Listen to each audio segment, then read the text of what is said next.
Sa Re Ga Ma Pa little சாம்ப்ஸ் நிகழ்ச்சி start ஆன ஒரு வாரத்திலேயே ரசிகர்கள் மத்தியிலிருந்து ஏகப்பட்ட ரெஸ்பான்ஸ் வந்திருக்கு அப்படின்னு தான் சொல்லணும்.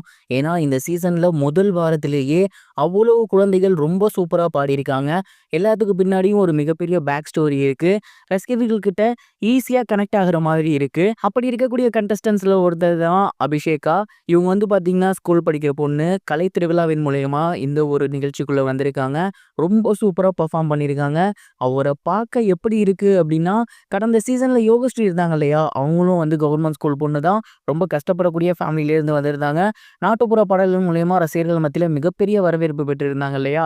அவங்கள மாரியே இருக்கு அப்படின்னு ஜட்ஜஸ் சொல்லியிருந்தாங்க. ஸோ இத வச்சு பார்க்கும்போது, கண்டிப்பா அபிஷேகாவும், யோகஸ்ரீயும் ஒரே மேடையில் பெர்ஃபார்ம் பண்ண அதிக வாய்ப்புகள் இருக்கு அப்படின்னு தான் சொல்லணும்.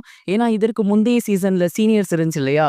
அதுல அதற்கு முன்னாடி இருந்த திவினேஷ்லாம் வந்து பாடியிருந்தாரு. யோகஸ்ரீ வந்து பாடியிருந்தாங்க.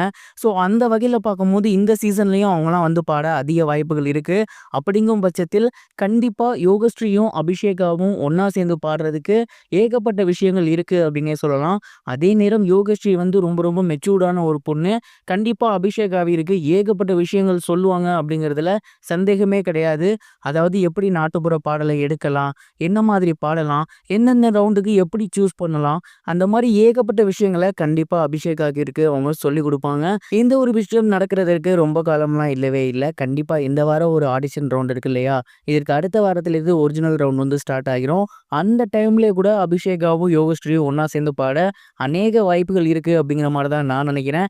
ஏன்னா, நெறைய டைம் வந்து சரிகமபா நிகழ்ச்சியில இந்த மாரி நம்ம பார்த்துருக்கோம். ஸோ இந்த சீசன்ல யோகஸ்ரீ, அபிஷேகா 2 பேரும் சேர்ந்தே நாட்டுப்புற கலைகள வளர்ப்பாங்க அப்படிங்கிற மாரி தான் என்னோட தாட் இருக்கு.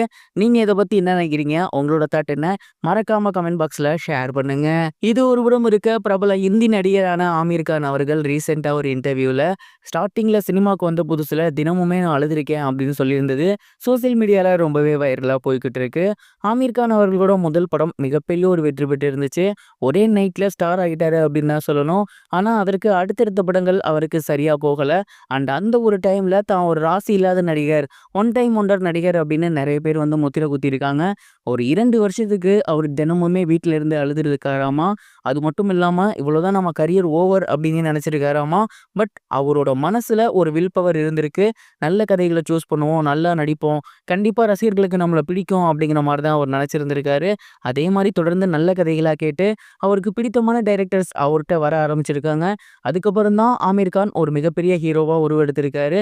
பட் பர்ட்டிகுலர் டைம்ல நான் ரொம்ப அழுதேன் அப்படின்னு அவர் சொல்லியிருந்தது சோசியல் மீடியால ரொம்பவே வைரலா போய்க்கிட்டு இருக்கு.